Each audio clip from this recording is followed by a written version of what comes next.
Hello students and welcome back.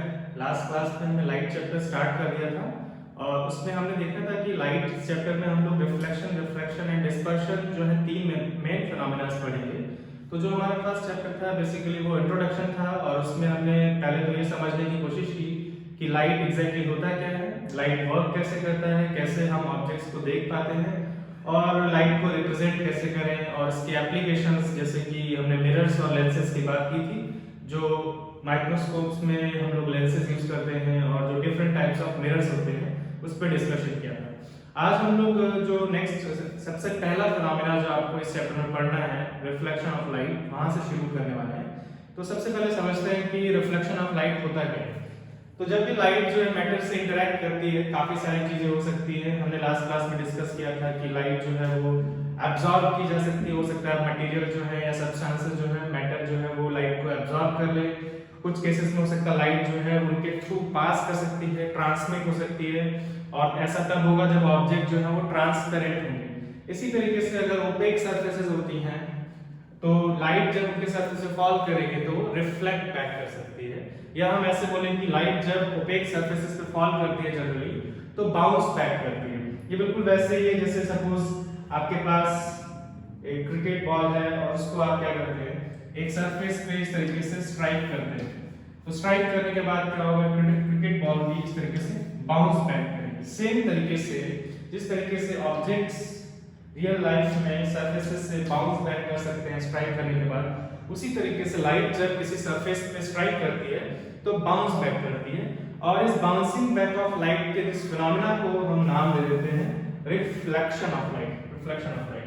तो अगर हम लोग सिर्फ नेम डिफाइन करना चाहें तो डिफाइन कैसे किया जाएगा, the phenomena of bouncing back of light into, okay, इस वर्ड पे हम लोग थोड़ी देर में आएंगे, इनटू द सेम मीडियम। पहले हम इस बारे में डिस्कशन करते हैं। ये phenomena of bouncing back of light into the same medium when it strikes an opaque surface is called reflection of light, is called reflection of light. लेकिन यहाँ पे सेम मीडियम का क्या मतलब है? एक्चुअल में लाइट जो है वो हमें पता है कि सबसे फास्टेस्ट जो है वो किसमें, वैक्यूम में ट्रेवल करती है। लाइट की स्पीड सबसे ज्यादा वैक्यूम में होती है और इसके अलावा डिफरेंट सब्सटेंसेस जो कि ट्रांसपेरेंट होने चाहिए, लाइट ट्रांसपेरेंट सब्सटेंसेस के थ्रू ही पास कर सकती है, या हम ऐसा बोलेंगे जिन सब्सटेंसेस थ्रू लाइट पास कर सकती है उनको हम ट्रांसपेरेंट ऑब्जेक्ट बोल देते हैं। तो जब डिफरेंट सब्सटेंसेस के थ्रू, जिन डिफरेंट सब्सटेंसेस के थ्रू लाइट मूव करके जा रही है उनको हम रफली इस तरह उन सभी सब्सटेंसेस को हम लोग मीडियम नाम दे रहे हैं। तो जब हम बोल रहे हैं मीडियम, इसका मतलब जिस भी सब्सटेंस के थ्रू लाइट ट्रेवल करके जा रही है, जैसे कि सपोज लाइट अगर वाटर में ट्रेवल कर रही है तो दैट मींस वहां पे वाटर हमारा क्या हो जाएगा, मीडियम हो जाएगा लाइट के लिए। अगर लाइट ग्लास के थ्रू ट्रेवल कर रही है, किसी ऑयल के थ्रू ट्रेवल कर रही है, ट्रांसपेरेंट प्लास्टिक के थ्रू ट्रेवल कर रही है, तो ये डिफरेंट मीडियम्स हो सकते हैं। तो बाउंसिंग बैक में क्या होता है, जब भी लाइट किसी मीडियम में किसी सरफेस पे फॉल करती है तो जिस मीडियम में वो पहले ट्रेवल कर रही थी लाइट रे, उसी मीडियम में आफ्टर बाउंसिंग बैक वापस से उसी मीडियम में हमें मिलेगी। तो जब हम बोल रहे हैं कि the phenomena of bouncing back of light into the same medium, इसका यही मतलब है कि जब लाइट बाउंस बैक करेगी किसी ऑब्जेक्ट या किसी सरफेस पे फॉल करने के बाद तो वापस से वो सेम मीडियम में आ जाएगी और इसी फिनोमेना को हम लोग रिफ्लेक्शन ऑफ लाइट बोल रहे हैं। एक्चुअल में जब लाइट जो है किसी सरफेस पे फॉल करती है तो ऐसा भी हो सकता है कि लाइट जो है वो दूसरे मीडियम में एंटर कर जाए। इसका एग्जांपल ये होगा, सपोज हमारे पास एक बकेट है जिसमें जो है वाटर फिल्ड है, ये हमारे पास वाटर फिल्ड है और सपोज यहां से लाइट आ रही है और ये इस पे स्ट्राइक करती है, इस इंटरफेस, हम इसको इंटरफेस बोलते हैं। इंटरफेस बेसिकली क्या है, it is an imaginary boundary between two substances through which light is going to travel, दो मीडियम जिनको हम बोलेंगे। तो लाइट अभी एयर से वाटर में जा रही है, यहां पे स्ट्राइक करने के बाद यहाँ लाइट रे कह सकते हैं इसका कुछ पार्ट या फिर हो सकता है होली इसके थ्रू पास कर जाएगी, इसके थ्रू पास कर जाएगी। तो इस केस में लाइट रे जो है वो सेम मीडियम में नहीं आई है, तो ये एक्चुअल में रिफ्लेक्शन नहीं है। जब रिफ्लेक्शन होगा तो लाइट रे जो है वो सेम मीडियम में आएगी, जैसे कि पहले वो एयर में थी और वापस से एयर में आ जाएगी। तो जब लाइट दूसरे मीडियम में एंटर करती है तो एक डिफरेंट, इस फिनोमेना का डिफरेंट नेम है, इसी को हम लोग रिफ्रैक्शन ऑफ लाइट बोलते हैं, जो हमको इस चैप्टर के कह सकते हैं सेकंड पार्ट में पढ़ना है। तो फिलहाल हम किस बारे में बात करने वाले हैं कि अगर ओपेक सरफेसेस होती हैं और लाइट उन सरफेस पे स्ट्राइक करती है तो बाउंस बैक करती है और इस फिनोमेना को हम लोग रिफ्लेक्शन ऑफ लाइट कहते हैं। ठीक, तो ये फिनोमेना बहुत कॉमन है। जैसे कि आप अगर ऑब्जेक्ट्स को देख पा रहे हैं आपके रूम में, सपोज आप एक रूम में हैं और आप आसपास की चीजें देख पा रहे हैं, इसका रीजन सिर्फ यही है कि एक लाइट सोर्स से आपके रूम में हो सकता है, या फिर बाहर से सनलाइट आ रही है, वो डिफरेंट सरफेसेस पे फॉल कर रही है एंड उन पे स्ट्राइक करने के बाद बाउंस बैक कर रही है, और वो बाउंस बैक लाइट जो हमारे आईज में एंटर कर रही है, इसी वजह से हमें सारे ऑब्जेक्ट्स दिखाई दे रहे हैं। तो रिफ्लेक्शन का फिनोमेना बहुत कॉमन है, इसी के हेल्प से हम लोग ऑब्जेक्ट्स को ऑब्जर्व कर पाते हैं। इसके अलावा क्या होता है, इसके अलावा अगर आप मिरर में अपनी इमेज देखते हैं, जो मिरर्स होते हैं वो बेसिकली रिफ्लेक्शन पे ही वर्क करते हैं। लाइट उन पर फॉल करती है, रिफ्लेक्ट करने के बाद आपके आईज पे रीच करती है, तो आपको मिरर्स में ऑब्जेक्ट्स की इमेजेस दिखाई देती हैं। तो हम लोग यही सीखने वाले हैं कि ऑब्जेक्ट्स की इमेजेस फॉर्म कैसे होती हैं, क्या हम उनको किसी तरीके से फॉर्म करने के लिए कोई मेथड डिवाइस कर सकते हैं कि नहीं कर सकते हैं, ये हम यहाँ पर देखने वाले हैं। तो रिफ्लेक्शन से फिनोमेना से रिलेटेड जो सबसे पहला इंपॉर्टेंट चीज ये है, सबसे पहला क्वेश्चन ये हो सकता है कि सपोज एक सरफेस है और उस पे लाइट रे फॉल कर रही है, तो after this light bounce back करेगी, ये तो हमें समझ में आता है, ये हमने डिस्कस कर लिया। बट लाइट रे बाउंस बैक करने के बाद जाएगी कहां, क्या हम इसको प्रेडिक्ट कर सकते हैं कि नहीं कर सकते हैं? क्या लाइट रे इस तरीके से सेम मीडियम में वापस बाउंस बैक करेगी, या फिर ये इस तरीके से जाएगी लाइट रे, या इस तरीके से जाएगी, या ऐसे बाउंस बैक करेगी, या ऐसे बाउंस बैक करेगी? ये हमें क्लियर नहीं है कि किस तरीके से लाइट रे जो है बाउंस बैक करेगी। ठीक है, तो इसका हमारे पास सॉल्यूशन है। एक्चुअल में हमारे पास after studying the reflection of light, phenomena of reflection of light, हमें पता चल गया है कि light basically randomly bounce back नहीं करती है।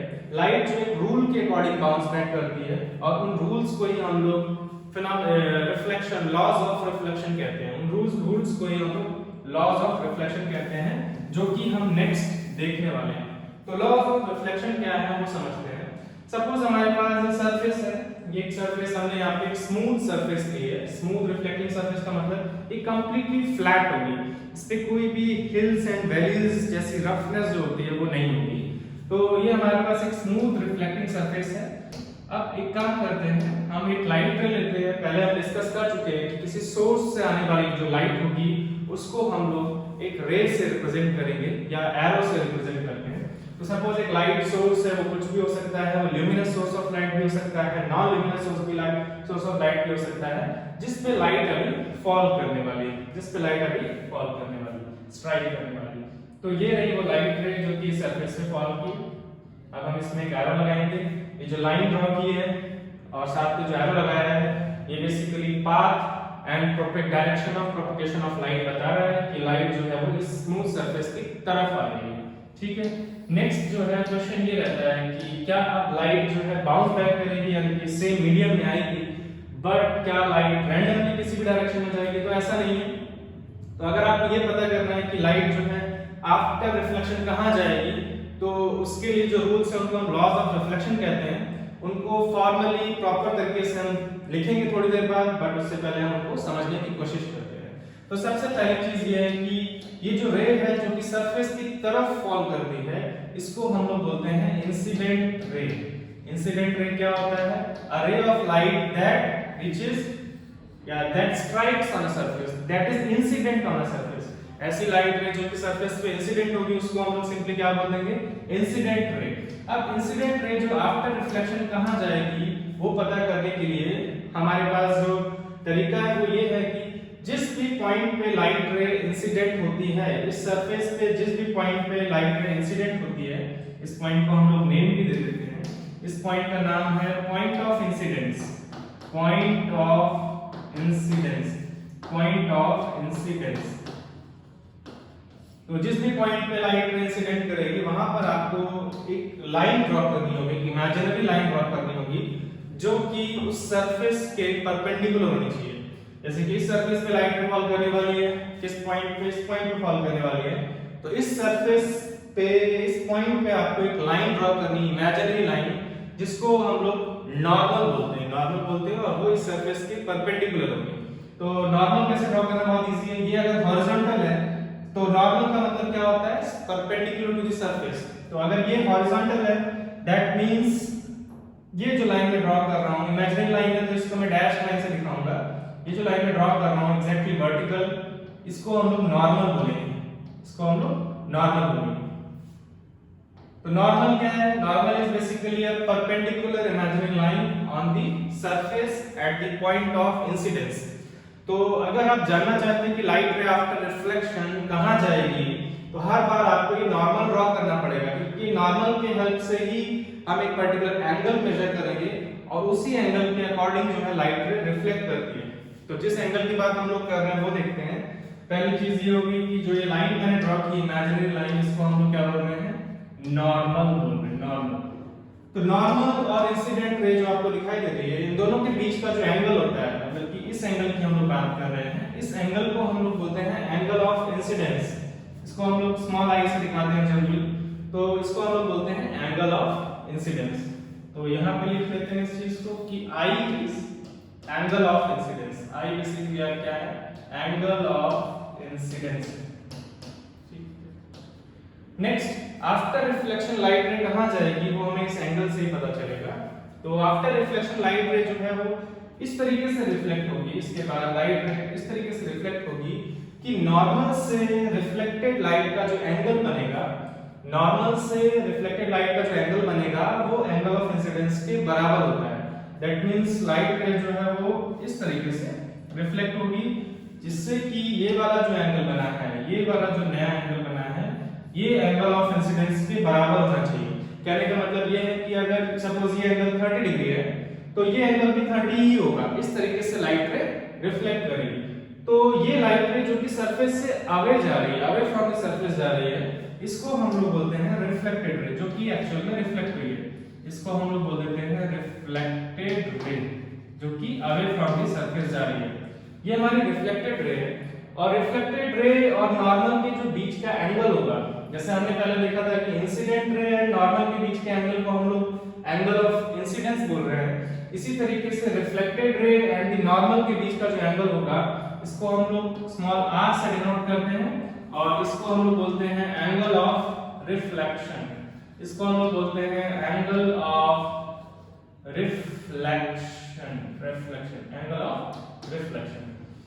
तो इस तरीके से अगर आपको ये पता करना है कि पर्टिकुलर लाइट रे जो कि किसी सरफेस पे इंसिडेंट हुई है, आफ्टर रिफ्लेक्शन कहां जाएगी, इसके लिए आपको क्या करना पड़ेगा? उस सरफेस पे नॉर्मल ड्रॉ करना पड़ेगा। और ये नॉर्मल जो है कहां बनाया जाएगा? पॉइंट ऑफ इंसिडेंस पे बनाया जाएगा। पॉइंट ऑफ इंसिडेंस पे नॉर्मल होना चाहिए जो कि सरफेस के परपेंडिकुलर होता है। और इस नॉर्मल और इंसिडेंट के बीच का अगर एंगल आपको पता है, जैसे कि तो आप लाइट किधर जाएगी कैसे पता करेंगे? आपको नॉर्मल से उतना ही एंगल बनाना है और उस एंगल पे हमें रिफ्लेक्टेड रे का पाथ मिल जाएगा। तो इस तरीके से लाइट का रिफ्लेक्शन वर्क करता है। ये काफी इंपॉर्टेंट फिनोमेना है। ये लॉ बहुत सिंपल है, लेकिन इसके हेल्प से हम लोग ये समझ सकते हैं कि ऑब्जेक्ट की इमेजेस कैसे बनती हैं मिरर्स में, और लाइट रेज जब रिफ्लेक्ट करती है तो आफ्टर रिफ्लेक्शन लाइट रे किधर जाएगी ये भी हम प्रेडिक्ट कर सकते हैं। इसके बेसिस पे लाइटिंग भी कंट्रोल की जाती है। किसी रूम का लाइटिंग सेटअप करना है तो उसके अकॉर्डिंग, क्योंकि आप जानते हैं कि लाइट एक पर्टिकुलर एंगल से अगर आ रही है तो आफ्टर रिफ्लेक्शन एक पर्टिकुलर एंगल पे जाएगी और उस तरीके से हम लोग लाइटिंग को भी सेटअप कर सकते हैं। तो सबसे बड़ा एप्लीकेशन तो इसका कहां पर है? सबसे बड़ा एप्लीकेशन इसका मिरर्स में है, इमेज फॉर्मेशन में है, जो आगे चल के डिस्कस करने वाले हैं। तो फिर लॉज ऑफ रिफ्लेक्शन क्या है? तो एक तो आपको समझ में आ गया होगा कि जो सबसे इंपॉर्टेंट लॉ ऑफ रिफ्लेक्शन है वो ये है कि एंगल ऑफ इंसिडेंस जो है वो हमेशा एंगल ऑफ रिफ्लेक्शन के बराबर होगा। बट इसके अलावा एक और लॉ रहता है, तो हम लॉज ऑफ रिफ्लेक्शन को प्रॉपर्ली लिख लेते हैं। जो हमारा फर्स्ट लॉ है वो ये कहता है, जो सबसे इंपॉर्टेंट पॉइंट एक्चुअली में वो ये है कि जो इंसिडेंट रे है and the normal and the reflected ray, the incident ray, the normal and the reflected ray, they all lie on the same plane. तो फर्स्ट लॉ ये कहता है कि सारे की सारी light rays, the normal, the incident ray and the reflected ray, ये सभी की सभी एक ही प्लेन में लाई करेंगे। एक ही प्लेन में लाई करने का मतलब ये होता है कि लाइट अगर आपने इंसिडेंट रे को इस सरफेस पे ड्रॉ किया है और नॉर्मल को भी इसी सरफेस पे ड्रॉ किया है, तो जो रिफ्लेक्टेड रे बनेगी वो भी इसी सरफेस पे बनेगी, इस सरफेस से बाहर नहीं बनेगी। क्योंकि सपोज अगर मान लो मुझे एंगल ऑफ इंसिडेंस किसी केस में for the sake of example मान लो 30 डिग्री है, तो एंगल ऑफ रिफ्लेक्शन भी 30 होगा जो हमने पढ़ा उसके अकॉर्डिंग। तो 30 डिग्री का एंगल अगर हमको यहाँ से बनाना है तो हम बहुत सारे ऐसे पॉसिबल डायरेक्शंस ऑब्टेन कर सकते हैं रिफ्लेक्टेड रे की, जो कि इस प्लेन से बाहर भी होंगे। तो ऐसा नहीं होता है, लाइट रे जिस प्लेन में इंसिडेंट रे एंड नॉर्मल होंगे उसी प्लेन में लाइट रे रहेगी, उसी प्लेन में लाइट रे आपको मिलेगी। यानी कि जो रिफ्लेक्टेड रे होगा वो भी इसी प्लेन में बनेगा, इससे बाहर नहीं बनेगा, इसका ये मतलब है। तो जब हम लोग बोलते हैं कि the incident ray, the normal and the reflected ray lie on the same plane, इसका मतलब ये है कि सभी की सभी तीनों की जिन अगर हम लोग इंसिडेंट रे और नॉर्मल की बात कर रहे हैं, अगर वो दोनों किसी एक सरफेस पे लाई कर रही हैं तो उसी सरफेस पे हमारी रिफ्लेक्टेड रे भी होगी। तो अगर हम इसको लिखना चाहें तो ऐसे लिखेंगे the incident ray, the normal and the reflected ray all lie on the same plane, सभी सेम प्लेन पे लाई करेगी। और यही हमारा क्या है, ये हमारा law, first law of reflection है। और सेकंड लॉ की अगर हम लोग बात करते हैं, सेकंड लॉ ऑफ रिफ्लेक्शन की, तो जो कि अभी हमने डिस्कस कर ही चुके हैं कि जो एंगल ऑफ इंसिडेंस होगा और एंगल ऑफ रिफ्लेक्शन होगा ये हमेशा इक्वल होंगे। So the angle of incidence, इसको मैं शॉर्ट में लिख रहा हूं, the angle of incidence is always equal to the angle of reflection. ये हमारा क्या है, सेकंड लॉ ऑफ रिफ्लेक्शन। तो ये बहुत काफी बेसिक सा लॉ है, बहुत सिंपल लॉज, काफी सिंपल है लॉज ऑफ रिफ्लेक्शन, और उतने ही कॉम्प्लेक्स इसके एप्लीकेशंस भी हैं। लॉज ऑफ रिफ्लेक्शन की नॉलेज से हम लोग इमेज फॉर्मेशन को बहुत अच्छे से समझ सकते हैं, और इसके एप्लीकेशंस पे हम थोड़ी देर में आगे बात करने वाले हैं। ठीक है, तो सीधे आगे चलते हैं इसके बाद, और इसके बेस्ड कुछ क्वेश्चंस भी देखते हैं हम लोग, लॉज ऑफ रिफ्लेक्शन पे बेस्ड क्वेश्चन। उससे पहले क्वेश्चन स्टार्ट करने से पहले थोड़ा सा डिस्कशन करते हैं, जो हमारे दिमाग हमें जो पॉइंट समझ में आया, जो क्वेश्चंस में रिक्वायर्ड होगा वो क्या है कि to find the path of the incident ray after reflection या फिर reflecting from a surface you must draw the normal. एक पॉइंट आपको ये ध्यान रखना है कि अगर एक लाइट रे आई है और किसी सरफेस पे फॉल कर रही है एंड आफ्टर रिफ्लेक्शन ये लाइट रे किस डायरेक्शन में जाएगी, तो इसके लिए आपको एक नॉर्मल ड्रॉ करना ही पड़ेगा।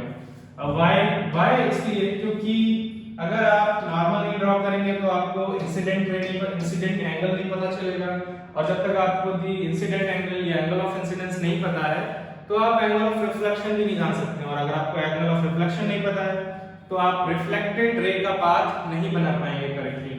तो ये पॉइंट आपको ध्यान रखना है। सबसे इंपॉर्टेंट ये है कि आफ्टर रिफ्लेक्शन लाइट रे किधर जाएगी, इसको पता करने के लिए आपको नॉर्मल ड्रॉ करना होगा हर बार, ये ध्यान रखेंगे। आगे आने वाले क्वेश्चंस में हम इसको अप्लाई करने वाले हैं। उसके बाद क्या है, are the laws of reflection applicable to all type of reflections और रिफ्लेक्टिंग सरफेसेस, स्मूथ और रफ। तो ये एक बहुत कॉमन क्वेश्चन है, क्या लॉज ऑफ रिफ्लेक्शन सभी सरफेसेस के लिए वैलिड है? मतलब अगर वो सरफेस रफ सरफेस है, रफ सरफेस का मतलब जैसे कि सिंपली आपके चेयर टेबल की सरफेसेस हैं या फिर फ्लोर की सरफेसेस हैं, वो जनरली रफ हैं in comparison to the mirrors जो हम लोग यूज करते हैं या वॉल्स हैं। ये वैसे तो स्मूथ लगती है बट माइक्रोस्कोपिक लेवल पे रफ सरफेसेस हैं। अगर आप माइक्रोस्कोप से ज्यादातर सरफेसेस देखेंगे तो आपको उसमें हिल्स एंड वैलीज जैसा स्ट्रक्चर दिखाई देगा, जो अभी हम यहाँ देखने वाले हैं। तो फिर ये क्वेश्चन है कि क्या laws of reflection smooth and rough surfaces दोनों के लिए वैलिड है? तो इसको अभी हम समझने वाले हैं। जनरली क्या होता है, जब सरफेसेस पे रिफ्लेक्शन होता है तो इसको हम लोग दो कैटेगरी में क्लासिफाई कर सकते हैं। अगर एक स्मूथ सरफेस पे रिफ्लेक्शन हो रहा है तो वो जो रिफ्लेक्शन है देखने में काफी रेगुलर टाइप का लगेगा, इसलिए हम उसको रेगुलर रिफ्लेक्शन बोल देते हैं, और वो हम अभी देखने वाले कैसा दिखेगा। और अगर एक रफ सरफेस है जिसमें हिल्स एंड वैलीज हैं, उस पर रिफ्लेक्शन होता है अगर लाइट रेज का, इंसिडेंट लाइट रेज का, तो रिफ्लेक्शन के बाद लाइट रेज जो है डिफ्यूज दिखाई देती हैं, इधर उधर डायरेक्टेड दिखाई देती हैं, तो उसको हम लोग इररेगुलर रिफ्लेक्शन बोल देते हैं। मतलब रिफ्लेक्शन दो तरह के हो सकते हैं, एक तो रेगुलर रिफ्लेक्शन जो स्मूथ सरफेसेस पे हम ऑब्टेन करेंगे, और दूसरा इररेगुलर रिफ्लेक्शन जो हम रफ सरफेसेस पे ऑब्टेन करेंगे। लेकिन क्वेश्चन ये है, क्या दोनों में रिफ्लेक्शन डिफरेंट क्यों है? क्या किसी एक केस में ही लॉज ऑफ रिफ्लेक्शन फॉलो हो रहे हैं? तो वो हम यहाँ पर क्लियर करते हैं। तो सबसे पहले समझते हैं कि स्मूथ सरफेस पे जब रिफ्लेक्शन होगा तो वो कैसा दिखाई देगा। तो सपोज स्मूथ सरफेस जब हम लोग ड्रॉ करते हैं तो हमको सिर्फ एक फ्लैट लाइन ड्रॉ करना है जो कि स्मूथ सरफेस को रिप्रेजेंट करेगी। और अगर आपको रफ सरफेस को समझाना है ड्रॉ करके, तो रफ सरफेसेस में बेसिकली हिल्स एंड वैलीज जैसे स्ट्रक्चर होते हैं जो कभी-कभी आपको नेकेड आई से दिखाई देंगे और कभी-कभी आपको उसके लिए माइक्रोस्कोप की जरूरत पड़ेगी। तो ऐसी सरफेसेस जो कि स्मूथ नहीं होती हैं, यानी कि रफ सरफेसेस जो हैं, अगर आप क्लोजली मॉनिटर करते हैं यूजिंग माइक्रोस्कोप्स तो उस पे हिल्स एंड वैलीज जैसे इस तरीके के स्ट्रक्चर आपको दिखाई देंगे। दैट मींस जो रफ सरफेसेस और स्मूथ सरफेस होती हैं वो कंप्लीटली फ्लैट होती हैं। तो आइडियली ऐसी कोई सरफेस नहीं है जो कि कंप्लीटली फ्लैट होगी। हाँ, बट जो मिरर्स होते हैं वो हाईली स्मूथ सरफेसेस होते हैं। तो मिरर्स बेसिकली मिरर्स में कैसा रिफ्लेक्शन होता है उसी को हम लोग यहाँ पे देखने वाले हैं, और वही बेसिकली रेगुलर रिफ्लेक्शन है। तो सपोज हमारे पास तीन लाइट रेज के हेल्प से हमको समझते हैं ये तीन लाइट रेज जो हैं एक दूसरे के पैरेलल हैं और ये इस सरफेस पे इंसिडेंट हुई है जो कि एक स्मूथ सरफेस है। अब आफ्टर रिफ्लेक्शन लाइट रेज कहां जाएंगी, इसके लिए हमको नॉर्मल ड्रॉ करना है, अभी हमने डिस्कस किया। तो यहां पर एक नॉर्मल ड्रॉ करते हैं जो कि परपेंडिकुलर टू द सरफेस होना चाहिए, यहां पर नॉर्मल ड्रॉ करते हैं और एक नॉर्मल यहां ड्रॉ करते हैं। नेक्स्ट क्या है, ये सब जो एंगल्स हैं ये हमारे एंगल ऑफ इंसिडेंस हैं डिफरेंट रेज के लिए, और क्योंकि ये रेज आपस में पैरेलल है तो आप देख सकते हैं ये एंगल्स भी बेसिकली क्या होंगे, इक्वल ही होंगे। तो इसका मतलब क्या है, आफ्टर रिफ्लेक्शन लाइट रे सपोज ये एंगल अगर 40 डिग्री है, सपोज ये एंगल 40 डिग्री है तो ये एंगल भी 40 होगा और ये भी 40 होगा। इसका मतलब after light reflection light ray जो है सेम एंगल से जाएगी। ये एंगल भी कितना होगा, 40 होगा, ये एंगल भी कितना होगा, 40 होगा, और ये वाला एंगल भी कितना होगा, 40 डिग्री ही होगा। तो तीनों ही एंगल क्या होंगे, 40 ही होंगे, क्योंकि तीनों लाइट रे 40 डिग्री से आई थी। और आफ्टर रिफ्लेक्शन जब आप लाइट रेज को देखेंगे तो आपको देखने में लगेगा काफी रेगुलर टाइप का रिफ्लेक्शन है, मतलब जिस तरीके से लाइट रेज आई थी उसी तरीके से लाइट रेज आपस में जो पैरेलल होके आफ्टर रिफ्लेक्शन चली गई। तो एक प्रॉपर पैटर्न में यहाँ पर रिफ्लेक्शन आपको देखने को मिल रहा है। अब सेम चीज अगर हम लोग अच्छा इसको लिख लेते हैं, ये हमारे पास जो सरफेस थी ये एक स्मूथ सरफेस थी, ये एक स्मूथ सरफेस थी। नेक्स्ट देखते हैं यहाँ पर जो दूसरी सरफेस है ये कैसी है, इररेगुलर सरफेस बोल सकते हैं हम लोग या फिर रफ सरफेस बोल देते हैं हम लोग इसको। तो रफ सरफेस है जैसा कि मोस्ट सरफेसेस होती हैं, मोस्ट सरफेसेस रफ सरफेसेस होती हैं। अब इन पे अगर मान लो यदि तीन लाइट रेज इंसिडेंट होती हैं तो क्या होगा वो समझते हैं। तो सपोज ये रही तीन लाइट रेज, एक मैंने यहाँ ड्रॉ की है, दूसरी ये रही लाइट रे और तीसरी लाइट रे ये रही। तो देखते हैं आफ्टर रिफ्लेक्शन लाइट रेज कहाँ जाएंगी। तो अब यहाँ पर क्या है, अगर हम लोग ध्यान से देखें कि यहाँ पे जो सरफेस है वो कंप्लीटली फ्लैट नहीं है, और फ्लैट नहीं है तो कुछ जगह पे सरफेस इस तरीके से इंक्लाइंड हो सकती है, कुछ जगह पे थोड़ा सा कम इंक्लिनेशन होगा, कहीं हॉरिजॉन्टल होगी, कहीं इंक्लिनेशन अपोजिट डायरेक्शन में होगा, कहीं फिर हॉरिजॉन्टल होगी। इस तरीके से सरफेस का जो इंक्लिनेशन है एट डिफरेंट लोकेशंस वो चेंज हो रहा है। इस तरीके से देखने से हमें एक पॉइंट समझ में आएगा कि आफ्टर रिफ्लेक्शन लाइट रेज कहाँ जाएंगे। दूसरा पॉइंट ये है कि फ्लैट सरफेस के केस में इंक्लिनेशन में कोई चेंज नहीं आएगा। फ्लैट सरफेस में हर जगह इंक्लिनेशन क्या रहेगा, सेम रहेगा। अगर वो फ्लैट सरफेस हॉरिजॉन्टल है तो हर जगह वो कंप्लीटली हॉरिजॉन्टल होगी, अगर हम उसी सरफेस को ऐसे वर्टिकली लें तो हर जगह वो वर्टिकल होगी। तो अब हम इस सरफेस में आफ्टर रिफ्लेक्शन लाइट रेज कहाँ जाएंगे, इसके लिए क्या करेंगे, नॉर्मल ड्रॉ करेंगे। तो नॉर्मल ड्रॉ करते हैं, ये रहा हमारा पॉइंट ऑफ इंसिडेंस। अब यहाँ पर काफी कॉमन मिस्टेक ये है कि जनरली लोग क्या करते हैं, नॉर्मल जो है इस तरीके से ड्रॉ कर देते हैं, बट आप ये मिस्टेक कभी नहीं करेंगे जब आप इस पॉइंट को ध्यान रखेंगे कि जो नॉर्मल होता है वो पॉइंट ऑफ इंसिडेंस पे सरफेस के परपेंडिकुलर होता है। तो यहाँ पर हमने जो मिस्टेक की है वो ये है कि हमने सरफेस के परपेंडिकुलर नहीं ड्रॉ किया नॉर्मल। तो सरफेस के परपेंडिकुलर कैसे ड्रॉ किया जाएगा, उसके लिए हमको पहले तो नोटिस करना चाहिए कि सरफेस किस तरीके से इंक्लाइंड है इस लोकेशन पे। तो यहाँ पर जो सरफेस का इंक्लिनेशन है वो कुछ ऐसा है, जैसे कि मैंने यहाँ पे रेड कलर से मार्क किया है। तो इसके अकॉर्डिंग अगर सरफेस जो है ऐसे इंक्लाइंड है तो इस पे परपेंडिकुलर अगर ड्रॉ करेंगे तो वो ऐसे बनेगा, परपेंडिकुलर ऐसे बनेगा।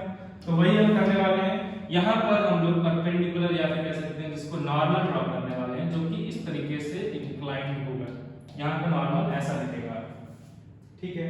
अगर ये हमारा नॉर्मल है और ये इंसिडेंट रे है तो ये हमारा क्या हो जाएगा, एंगल ऑफ इंसिडेंस। और ये एंगल सपोज जैसे मान लेते हैं 45 डिग्री, तो आफ्टर रिफ्लेक्शन लाइट रे भी कितने एंगल पर जाएगी, 45 पे जाएगी। तो सेम एंगल बनाने की कोशिश करते हैं। आफ्टर रिफ्लेक्शन लाइट रे कुछ ऐसे जाएगी, क्योंकि ये एंगल क्या होना चाहिए, सेम होना चाहिए। तो ये फर्स्ट जो रे है, फर्स्ट इंसिडेंट रे थी, उसकी फर्स्ट रिफ्लेक्टेड रे है, ठीक है। सेम मेथड से सेम चीजें ध्यान रखते हुए हम लोग सेकंड सरफेस के लिए भी यही काम करने वाले हैं। तो ये रही हमारी सेकंड सरफेस। अब यहाँ पे लाइट रे इंसिडेंट हो रही है इस पॉइंट पे। तो अगर हम देखें सरफेस जो है यहाँ पे इस तरीके से इंक्लाइंड है, ये है इंक्लिनेशन सरफेस का, ऐसा इंक्लिनेशन है, दैट मींस नॉर्मल भी कैसे बनना चाहिए, इसके परपेंडिकुलर कुछ ऐसे बनेगा। तो यहाँ पे एग्जैक्ट बनाने की कोशिश करता हूँ मैं। नॉर्मल जो है कुछ इस तरीके से बनेगा, ये हमारा नॉर्मल, ये हमारा नॉर्मल बन गया। तो आप देख सकते हो इस बार नॉर्मल और इंसिडेंट रे जो है, जो सेकंड इंसिडेंट रे है, नॉर्मल और सेकंड इंसिडेंट रे के बीच का एंगल बहुत small angle, very small angle है, जो कि ये है। अगर हम इसको मार्क करते हैं, हो सकता है ये 4-5 डिग्री हो, कुछ ऐसा। तो इसका मतलब आफ्टर रिफ्लेक्शन, मैं डिफरेंट कलर यूज कर लेता हूं, कंफ्यूजन नहीं होगा। आफ्टर रिफ्लेक्शन लाइट रे सेम एंगल से जाना चाहिए, तो कुछ ऐसे जाएगा। ओके, थोड़ा सा करेक्ट बनाते हैं इसको। आफ्टर रिफ्लेक्शन लाइट रे जो है वो कुछ ऐसे जाना चाहिए, इस तरीके से, जिससे कि एंगल ऑफ इंसिडेंस और एंगल ऑफ रिफ्लेक्शन क्या है, सेम है। नेक्स्ट देखते हैं, यहां पर भी अब हम एक काम फास्टर कर सकते हैं। यहां पे जो सरफेस है ये कुछ इस तरीके से इंक्लाइंड है, दैट मींस यहां जो नॉर्मल बनेगा वो इस तरीके से बनेगा, इंक्लाइंड बनेगा नॉर्मल। तो ये हमारा क्या होगा, ये वाला एंगल जो है हमारा एंगल ऑफ इंसिडेंस होगा थर्ड रे के लिए, ये सेकंड रे थी, और ये थर्ड रे के लिए हमारा एंगल ऑफ इंसिडेंस होगा। तो आफ्टर रिफ्लेक्शन लाइट रे किधर जाएगी वो देखते हैं। आफ्टर रिफ्लेक्शन लाइट रे जो है वो कुछ इस तरीके से पास करेगी, इस तरीके से आफ्टर रिफ्लेक्शन लाइट रे पास करेगी। ये हमारा क्या होगा, एंगल ऑफ रिफ्लेक्शन होगा, और ये दोनों एंगल्स क्या होने चाहिए, इक्वल होने चाहिए, उसी के अकॉर्डिंग मैंने ड्रॉ किया है। तो अब आप देख रहे हैं जो थर्ड रिफ्लेक्टेड रे है वो इस तरफ जा रही है। तो अगर हम नोटिस करें इस रफ सरफेस पे जो इंसिडेंट रेज आई है वो आपस में तो पैरेलल है, बट जो रिफ्लेक्टेड रेज है ये डिफरेंट डायरेक्शंस में जा रही है। इंसिडेंट रे जो है इस डायरेक्शन में जा रही है, सेकंड इंसिडेंट रे ये इस डायरेक्शन में आफ्टर रिफ्लेक्शन जा रही है, third incident ray after reflection इस डायरेक्शन में जा रही है। तो यहाँ पे जो रिफ्लेक्शन है वो काफी इररेगुलर है, बट लेकिन क्वेश्चन ये था कि क्या लॉज ऑफ रिफ्लेक्शन जो है वो सभी टाइप के सरफेसेस के लिए वैलिड है, दैट मींस क्या वो रफ और स्मूथ दोनों ही सरफेसेस के लिए वैलिड है। तो इसका आंसर ये है कि जो लॉज ऑफ रिफ्लेक्शन है वो दोनों के लिए वैलिड है, ये हमने देखा। बट जब स्मूथ सरफेस पे रिफ्लेक्शन होगा तो ये काफी रेगुलर टाइप का दिखाई देगा, इसी को हम बोल देते हैं रेगुलर रिफ्लेक्शन। रेगुलर रिफ्लेक्शन, जिस तरीके से लाइट रेज अगर आपस में पैरेलल नहीं थी तो आफ्टर रिफ्लेक्शन भी लाइट रेज पैरेलल दिखाई देगी आपको। बट जब हम रफ सरफेस पे रिफ्लेक्शन की बात करते हैं तो रफ सरफेस पे रिफ्लेक्शन काफी इररेगुलर होता है। After reflection light rays different directions में जा सकती हैं, जैसा कि मोस्ट ऑफ द सरफेस पे होता है। इस टाइप का रिफ्लेक्शन जो है आपके रूम में रखा हुआ टेबल का जो सरफेस है, या फ्लोर है, या वॉल्स हैं, या सीलिंग है, हर जगह जो रिफ्लेक्शन हो रहा है वो कैसा हो रहा है, इररेगुलर टाइप का हो रहा है, क्योंकि वो सारी सरफेसेस रफ सरफेसेस हैं। भले ही वो देखने में रफ नहीं लगती हैं, बट माइक्रोस्कोपिक लेवल पे इस तरह की हिल्स एंड वैलीज आपको दिखाई देंगे उस सरफेस पे।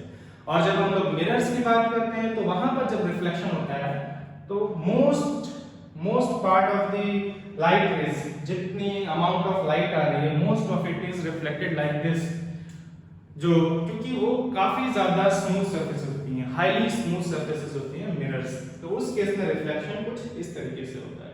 तो रफ सरफेस में जो रिफ्लेक्शन होता है इसको हम लोग जनरली इररेगुलर और डिफ्यूज्ड रिफ्लेक्शन बोलते हैं। Diffused reflection, diffused reflection. तो ये दो तरह के रिफ्लेक्शंस होते हैं, दो तरह से हम क्लासिफाई कर सकते हैं रिफ्लेक्शन को। Regular reflection that occurs on smooth surfaces and irregular or diffuse reflection that occurs on rough surfaces। तो आगे के टॉपिक्स में जब हम रिफ्लेक्शन की बात करेंगे तो हम लोग स्मूथ सरफेसेस की ही बात करेंगे। जैसा मैं बार बार बता रहा हूँ कि हम लोग मिरर्स की बात करने वाले हैं। Mirrors basically highly smooth, highly polished surfaces हैं, जो कि बहुत ज्यादा स्मूथ सरफेस होती हैं। तो वहां पे जो रिफ्लेक्शन होगा वो इस तरीके से होगा, रेगुलर रिफ्लेक्शन होगा। इसीलिए जो भी हम सरफेस ड्रॉ करेंगे वो काफी फ्लैट सरफेसेस होंगी, उनमें कोई हिल्स एंड वैलीज नहीं होंगी। अगर हम कर्व सरफेस भी ड्रॉ कर रहे हैं तो वो भी, उनमें भी कोई हिल्स एंड वैलीज नहीं होंगी। तो ऐसे सरफेसेस को हम लोग स्मूथ सरफेसेस बोलते हैं। तो हम लोगों ने जो अभी तक पढ़ा है लॉज ऑफ रिफ्लेक्शन और रिफ्लेक्शन कितने तरह का हो सकता है और रिफ्लेक्टेड रे का पाथ कैसे ड्रॉ करना है, इसको थोड़ा सा हम अप्लाई करते हैं कुछ क्वेश्चंस पे और देखते हैं हम क्वेश्चंस सॉल्व कर पाते हैं कि नहीं। तो आगे चलते हैं, प्रैक्टिस प्रॉब्लम्स देखते हैं। प्रैक्टिस प्रॉब्लम जो है इसका एम यही रहेगा कि हम लोग किसी एंगल ऑफ इंसिडेंस फाइंड कर सकें और एंगल ऑफ रिफ्लेक्शन फाइंड कर सकें। और प्लेन सरफेस पे नॉर्मल ड्रॉ करना तो इजी है, अभी तक हम लोग प्लेन सरफेसेस पे नॉर्मल ड्रॉ कर रहे थे। अगर कहीं एक कर्व सरफेस आती है तो वहां नॉर्मल कैसे ड्रॉ करना है वो भी हम सीखेंगे आगे चल के, क्योंकि without finding the normal it is impossible to find the reflected ray. Normal के बिना आप रिफ्लेक्टेड रे नहीं फाइंड कर सकते हैं, तो नॉर्मल आपको ड्रॉ करना ही पड़ेगा। तो हम यहाँ पे क्या करने वाले हैं, यहाँ पे 4 स्मूथ सरफेसेस हैं, ये हम एक्चुअल में 4 क्वेश्चंस करने वाले हैं जो हमने पीछे पढ़े हैं टॉपिक उस पे बेस्ड। तो ये फर्स्ट वाला केस होगा, सेकंड फिर हम लोग इसको देखेंगे, सेकंड वन ये रहेगा हमारा बी, और थर्ड जो प्रैक्टिस प्रॉब्लम रहेगा हमारा वो ये रहेगा सी, एंड देन उसके बाद हम लोग ये लास्ट देखेंगे बी। तो देखते हैं कुछ क्वेश्चंस जो हमने पढ़ा उसके बेसिस पे। तो ये हमारे पास एक लाइट रे है, सपोज इस सरफेस पे इस तरीके से इंसिडेंट हुआ है, ये हम एरो लगाएंगे इसमें पाथ ड्रॉ करने के लिए, और हमें ये एंगल दे रखा है कि ये एंगल जो है 40 डिग्री है, 40 डिग्री है, इतना दे रखा है हमको।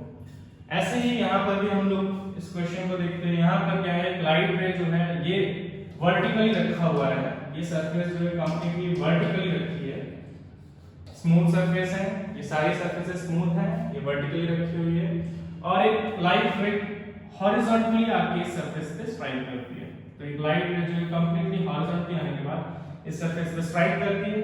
बस हमको ये बताना है कि आफ्टर रिफ्लेक्शन लाइट रे कहां जाएगी, तो हम उस पे आएंगे।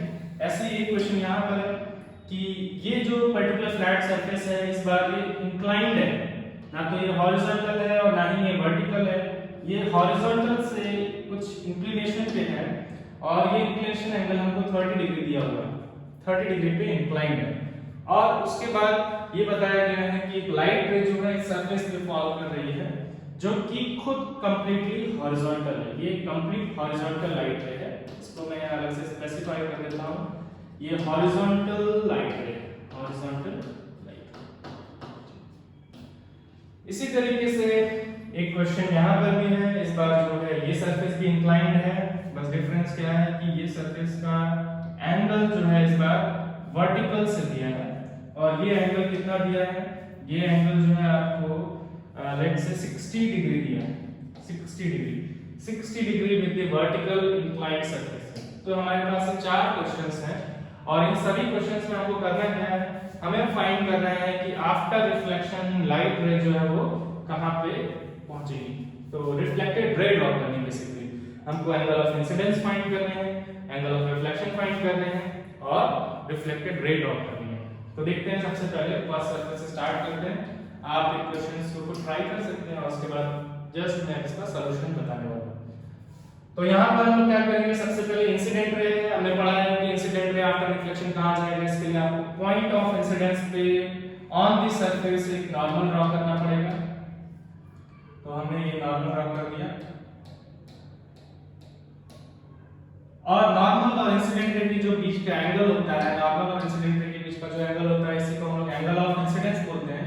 दैट मींस हम इस एंगल की बात कर रहे हैं, ये हमारा क्या होगा, एंगल ऑफ इंसिडेंस होगा, और इसकी वैल्यू कितनी होगी, ये एंगल कितना है 40 डिग्री है, तो ये वाला एंगल होगा हमारा 50 degree.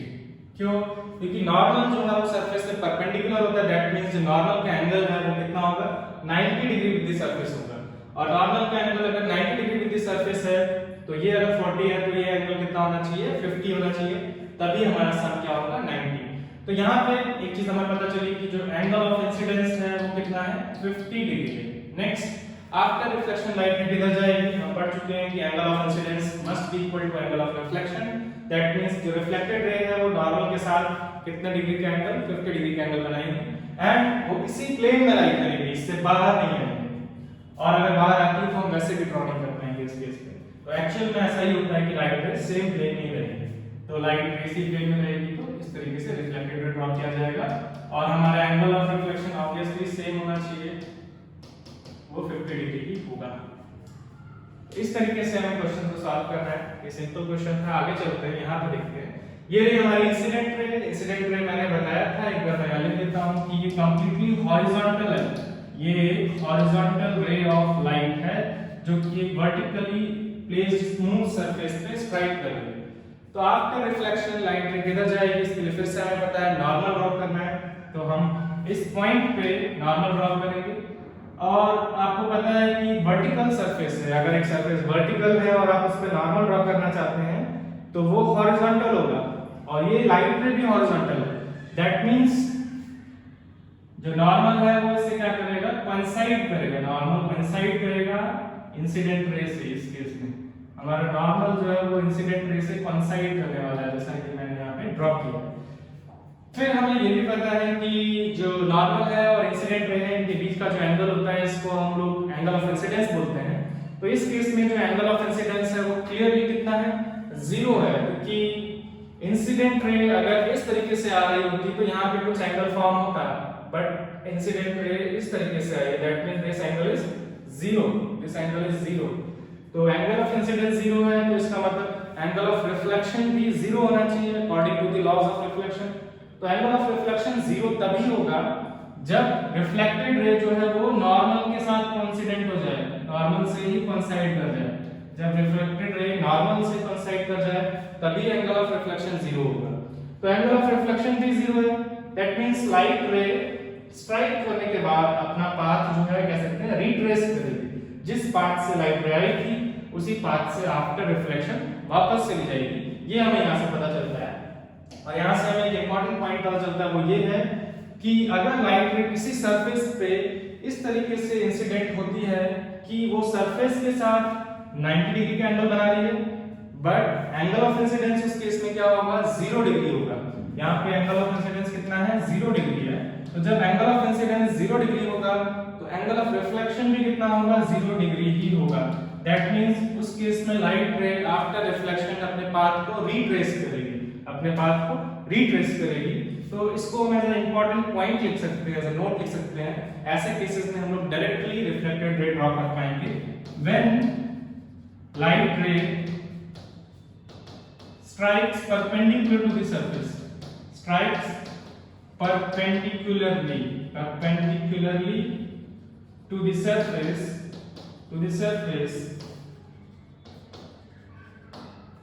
it retraces its path after reflection, it retraces its path after reflection के बाद ये अपने पाथ को रिट्रेस कर लेगी। ये हमारा जो इंपॉर्टेंट नोट रहेगा इस पर्टिकुलर छोटे से क्वेश्चन पे बेस्ड।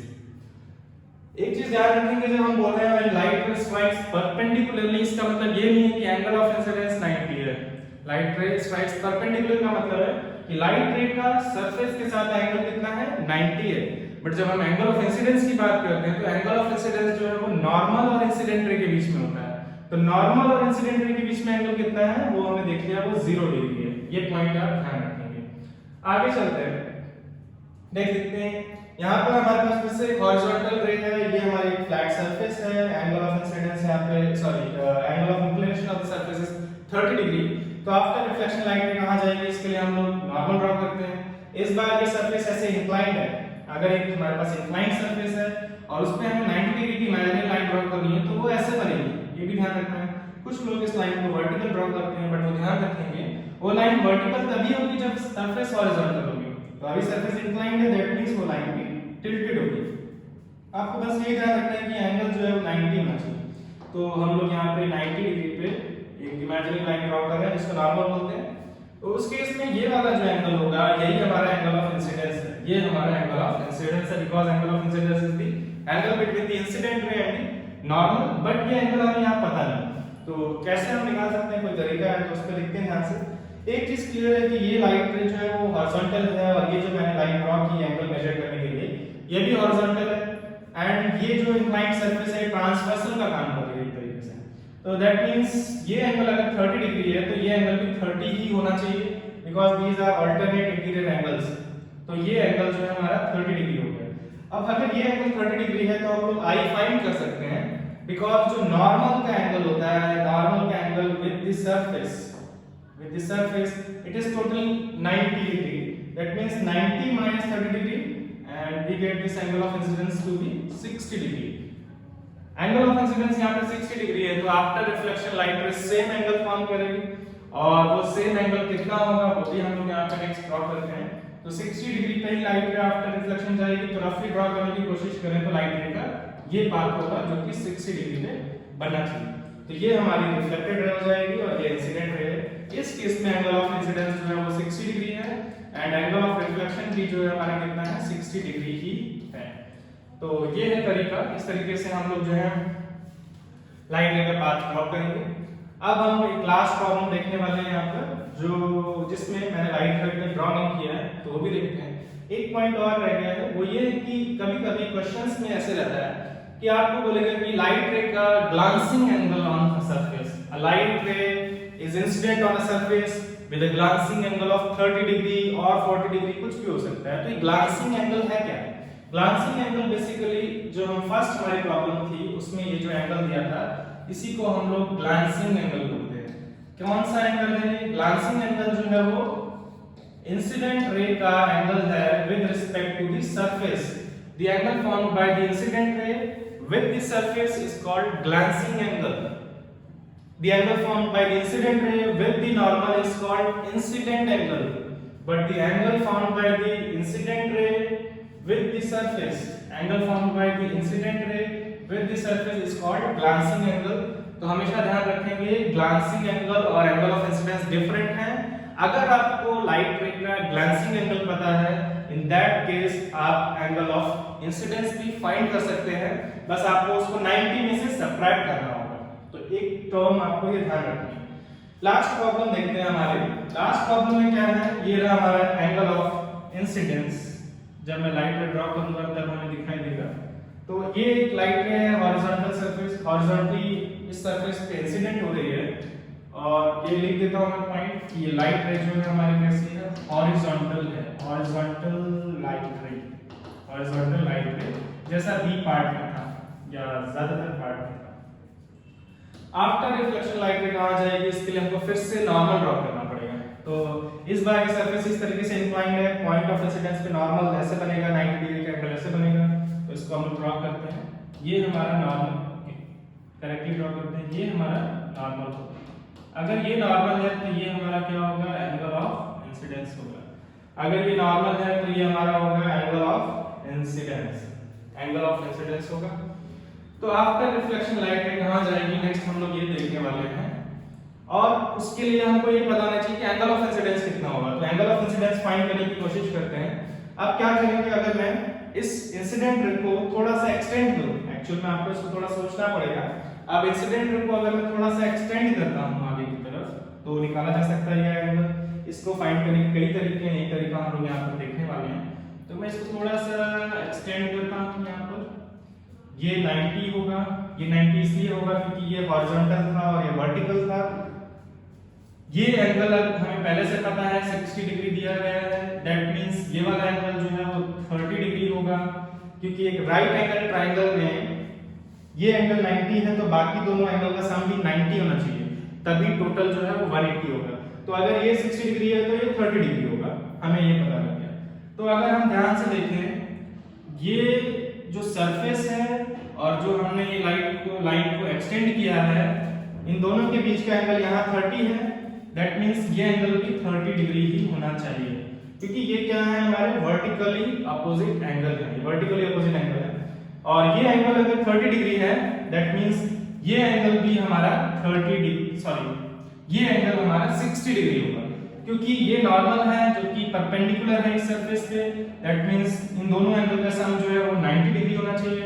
एंड क्योंकि ये 30 है तो ये angle, this angle must be 60 degree. इस तरीके से हमें पता लग गया कि यहाँ पर जो एंगल ऑफ इंसिडेंस है वो 60 डिग्री होगा। तो इस तरीके के क्वेश्चन रहते हैं, आपको थोड़ा सा ज्योमेट्री को यूज करना है, एंगल फाइंड करना आना चाहिए, आप बहुत इजीली फाइंड कर सकते हैं। और 60 डिग्री अगर ये एंगल है तो आफ्टर रिफ्लेक्शन जो लाइट रह जाएगी या जिसको हम रिफ्लेक्टेड रे बोल रहे हैं, वो सेम एंगल से रिफ्लेक्ट होगी और इस तरीके से पास करेगी, और ये एंगल भी 60 डिग्री होना चाहिए, ये हमारी रिफ्लेक्टेड रे होगी। तो इस केस में एंगल ऑफ इंसिडेंस जो है वो 60 डिग्री है और angle of reflection obviously 60 degree होना चाहिए। तो हमने जो लॉज ऑफ रिफ्लेक्शन पढ़े थे उनको यूज करके, उनके हेल्प से हमने देखा कि लाइट रे जब किसी सरफेस से फॉल करती है, इंसिडेंट होती है, तो आफ्टर रिफ्लेक्शन किधर जाएगी वो कैसे फाइंड करें। और इसमें सबसे इंपॉर्टेंट पॉइंट ये था कि आपको ये फाइंड करना आना चाहिए कि नॉर्मल कैसे बनाया जाए, नॉर्मल कहां पे कैसे बनेगा, कैसे भी सरफेस हो, इंक्लाइंड हो सकती है, हॉरिजॉन्टल हो सकती है, बस आपको ध्यान रखना है नॉर्मल जो हम बना रहे हैं, जो इमेजिनरी लाइन है, उसका एंगल सरफेस के साथ 90 डिग्री होना चाहिए, उसका एंगल जो है सरफेस के साथ 90 डिग्री होना चाहिए। तो ये आप पॉइंट्स ध्यान रखेंगे। इस तरीके से हम लोग इस पर्टिकुलर टॉपिक पे बेस्ड प्रॉब्लम सॉल्व कर सकते हैं। तो हम लोग जो है यहाँ पे रिफ्लेक्शन पढ़ रहे हैं और ऑब्वियसली हमें यहाँ पे रिफ्लेक्शन ऑन स्मूथ सरफेसेस देखना है।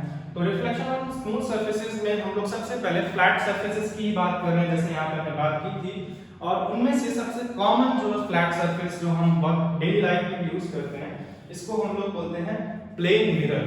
प्लेन मिरर क्या होता है? प्लेन मिरर बेसिकली एक फ्लैट स्मूथ सरफेस है जिस पे अगर लाइट पड़ती है तो most of the light, around 95% of the light जो है रिफ्लेक्ट होती है, और इस पे जो रिफ्लेक्शन होता है वो रेगुलर रिफ्लेक्शन होता है, क्योंकि ये सरफेस कैसी है? स्मूथ सरफेस है। ठीक है, तो सबसे पहले ये समझते हैं कि प्लेन मिरर है क्या, कैसे मैन्युफैक्चर किया जाता है plane mirror. Plane mirror basically एक थिन ग्लास शीट से बनेगा। प्लेन मिरर अगर आपको बनाना है तो आपको चाहिए होगा एक थिन ग्लास शीट। सपोज आपके पास एक थिन ग्लास शीट है, thin glass sheet. Thin glass sheet क्या है? बेसिकली जो विंडो ग्लास हम यूज करते हैं वैसा ही कुछ है, बट इसकी थिकनेस बहुत कम होती है। तो आपके पास ये रहा एक थिन ग्लास शीट। इस थिन ग्लास शीट के दो सरफेसेस होंगे मेनली। सबसे बड़े सरफेसेस एक आपको फ्रंट में दिखाई देगा और एक बैक साइड में होगा, क्योंकि ये कैसा होता है? क्यूबॉइडल शेप का होता है जिसकी जो थिकनेस है बहुत कम होती है। तो हम लोग क्या करेंगे, अगर हम इसको साइड से देखते हैं, इस ग्लास शीट को हम लोग साइड से देखते हैं तो हमें ये ऐसा दिखाई देगा, कुछ ऐसा। अगर आप इस ग्लास शीट को इस साइड से देखते हैं तो आपको इसकी थिकनेस दिखाई देगी, और बाकी जो दोनों सरफेसेस हैं वो इनसाइड है। ये फ्रंट वाली सरफेस, सपोज ये फर्स्ट इधर वाली सरफेस है, और जो बैक सरफेस सेकंड सरफेस है वो पीछे है। तो ये सेकंड सरफेस है और ये हमारी फर्स्ट सरफेस है। ये बेसिकली थिन ग्लास शीट है जिसको हम लोग साइड से देखते हैं। नेक्स्ट क्या है? अब अगर सपोज इस ग्लास शीट पे एक लाइट हम लोग पास करते हैं, इस तरीके से लाइट इंसिडेंट कराते हैं, तो हमने पढ़ा है क्योंकि ये कैसे सरफेस है? ट्रांसपेरेंट। ग्लास जो है ट्रांसपेरेंट होता है, तो लाइट जो है इसके थ्रू पास कर जाएगी, लाइट जो है इसके थ्रू पास कर जाएगी, क्योंकि ग्लास जो है वो क्या होता है? ट्रांसपेरेंट होता है। लेकिन अगर हम किसी तरीके से इस सरफेस को रिफ्लेक्टिंग सरफेस बना pi by making it OPEC, तो ये रिफ्लेक्शन शो करने लगेगी। तो वो कैसे होगा वो हम देखते हैं। हम यहाँ पर एक स्पेशल कंपाउंड यूज करते हैं जो जनरली सिल्वर का भी हो सकता है या एल्यूमिनियम का भी हो सकता है। सिल्वर का कंपाउंड या एल्यूमिनियम का कंपाउंड जो हम यूज करते हैं मतलब मेल्टेड मोल्टन फॉर्म में, लिक्विड फॉर्म में, एंड देन उसको इस सरफेस पे, किसी एक सरफेस पे, सपोज जो राइट वाली सरफेस है, यहाँ पर उसको हम लोग उसका एक लेयर लगा देते हैं, या कह सकते हैं उससे हम इसको पेंट कर देते हैं। इस तरीके से एक लेयर लगा देते हैं हम लोग किसी एक सरफेस पे, क्योंकि हमने देखा था वो जो थिन ग्लास शीट है उसकी दो सरफेसेस हो सकती हैं, तो किसी एक सरफेस पे हम लोग उसका एक लेयर लगा देते हैं। किसका एक लेयर लगा देते हैं? जनरली ये सिल्वर कंपाउंड होता है या फिर एल्यूमिनियम भी यूज करते हैं हम लोग। इसका रीजन क्या है कि जो सिल्वर या फिर एल्यूमिनियम जो होता है, ये इस पे पड़ने वाली लाइट का 95% जो है वो रिफ्लेक्ट करता है। नॉर्मल सरफेसेस जो होती हैं, अगर मान लो वो सब्सटेंसेस जो है वो ओपेक हैं, फिर भी बहुत सारी लाइट को एब्जॉर्ब भी कर लेते हैं, जैसे कि वॉल्स, सीलिंग, या आपके रूम में टेबल्स एंड चेयर्स, बेंचेस या फ्लोर, इस तरह के जितनी सरफेसेस हैं, इन पे पड़ने वाली लाइट का मोस्ट ऑफ द पार्ट जो है वो, काफी ज्यादा पार्ट जो है वो एब्जॉर्ब हो जाता है और कुछ रिफ्लेक्ट होता है। लेकिन जो सिल्वर और एल्यूमिनियम की जो हम लोग बात करते हैं, तो ये इन पे पड़ने वाली लाइट का 95% को रिफ्लेक्ट कर सकते हैं, और यही रीजन है कि हम लोग यहाँ पर ये कंपाउंड यूज करते हैं। और इससे होगा क्या? इससे ये होगा कि जो लाइट ने पहले इसके थ्रू पास कर जा रहा था, वो लाइट जो है वो अब रिफ्लेक्शन शो करेगा। सपोज लाइट ऐसा है तो इसका 95% जो है, अराउंड 3-4-5% एब्जॉर्ब हो जाता है, बट 95% क्या होगा, वो रिफ्लेक्ट बैक कर जाएगा, इसके थ्रू पास नहीं करेगा। या हम बोल सकते हैं कि एक्चुअल में क्या होगा, ये जो है अंदर वाली सरफेस तक जाएगा एंड देन रिफ्लेक्ट बैक कर देगा। तो ये थिकनेस बहुत कम होती है, तो इसीलिए हम लोग जनरली जब ड्रॉ करते हैं तो सिंपली इस तरीके से ड्रॉ करके दिखा देते हैं कि ये सरफेस से फॉल करने के बाद रिफ्लेक्ट होके चला गया। इस तरीके से ये जो सरफेस, एक प्लेन ग्लास शीट जो थी, इसकी थिकनेस बहुत कम थी, ये रिफ्लेक्शन शो करने लगेगी। और एक इंपॉर्टेंट पॉइंट ये है कि जो ये वाली सरफेस है जिस पे रिफ्लेक्शन हो रहा है, ये हाईली पॉलिश्ड सरफेस होती है, हाईली पॉलिश्ड स्मूथ सरफेस होती है, स्मूथ सरफेस होती है। इसका रीजन क्या है, जिससे कि इस पे जो रिफ्लेक्शन हो वो इररेगुलर ना हो, रेगुलर रिफ्लेक्शन हो, क्योंकि जब ऐसा होगा तो जो इमेज फॉर्म होगी, जो आपको इमेज दिखाई देगी, वो बहुत क्लियर दिखाई देगी, उसकी इंटेंसिटी बहुत अच्छी होगी। ठीक है, इसके रीजंस हम बाद में डिस्कस करेंगे कि ऐसा क्यों होगा, बट ऐसा होगा। इंटेंसिटी जो है वो इमेज की किस पे डिपेंड करती है। तो इस सरफेस को हम लोग सिंपली रिफ्लेक्टिंग सरफेस भी बोल देते हैं, reflecting surface of the mirror, reflecting surface of the mirror, of the mirror. And जो दूसरी सरफेस है जिस पे हमने क्या किया है, पेंट किया है, इसको हम पेंटेड सरफेस बोल सकते हैं।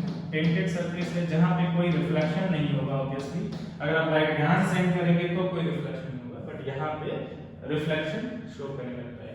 ठीक, अब इसको जब हम आगे चलते हैं मिरर के बारे में, मिरर से इमेज फॉर्मेशन के बारे में हम डिस्कस करेंगे, तो मिरर को इस पर्टिकुलर ऑब्जेक्ट को जिसको हम मिरर बोल रहे हैं, जिसमें प्लेन रिफ्लेक्टिंग सरफेस है और दूसरी सरफेस जो है पेंटेड सरफेस है, इसको हम लोग रिप्रेजेंट जो है एक सिंबल के थ्रू करते हैं। सिंपल है वो सिंबल, हम लोग एक लाइन ड्रॉ करते हैं और ये लाइन बेसिकली ग्लास शीट को रिप्रेजेंट कर रहा है। इसके एक साइड में हम लोग इस तरीके से शेड दिखा देते हैं लाइंस का, और ये बेसिकली वही सरफेस दिखा रहा है जिसको हम लोग पेंटेड सरफेस बोल रहे हैं। और जो ये फ्रंट सरफेस है, जो पहले वाली सरफेस है जो कंप्लीटली प्लेन है, ये क्या है, इसी को हम लोग रिफ्लेक्टिंग सरफेस बोल रहे हैं, इसको हम लोग रिफ्लेक्टिंग सरफेस बोल रहे हैं। तो ये हमारा क्या हो जाएगा, एक तरीके का सिंबल रहेगा। हम प्लेन मिरर को सिंबॉलिकली रिप्रेजेंट ऐसे करेंगे, symbolic representation of plane mirror, of plane mirror. तो प्लेन मिरर को हम लोग सिंबॉलिकली इस तरीके से रिप्रेजेंट करेंगे, ये हमारा symbolic representation of plane mirror होगा। ठीक है, तो आज हमने क्या क्या देखा, हमने लॉज ऑफ रिफ्लेक्शन समझे, फिनोमेना ऑफ रिफ्लेक्शन को डिस्कस किया और उसके लॉज हमने डिस्कस किए, उस पे बेस्ड हमने कुछ सिंपल प्रॉब्लम्स देखी और हमने दो तरह के रिफ्लेक्शन देखे जिनको हम रेगुलर और इररेगुलर रिफ्लेक्शन कहते हैं। और उसके बाद हमने सबसे इंपॉर्टेंट जो टॉपिक हमारा है कि इमेज फॉर्मेशन के बारे में हमें डिस्कस करना है, प्लेन मिरर इमेज कैसे बनती है। तो हमने प्लेन मिरर का डिस्कस किया, प्लेन मिरर बेसिकली होता क्या है। नेक्स्ट क्लास में हम इसके आगे बढ़ेंगे और देखेंगे कि प्लेन मिरर इमेज फॉर्मेशन में कैसे हेल्प करता है, या कैसे हम लोग रे डायग्राम्स बना के प्लेन मिरर से इमेज बना सकते हैं। ठीक है, थैंक यू।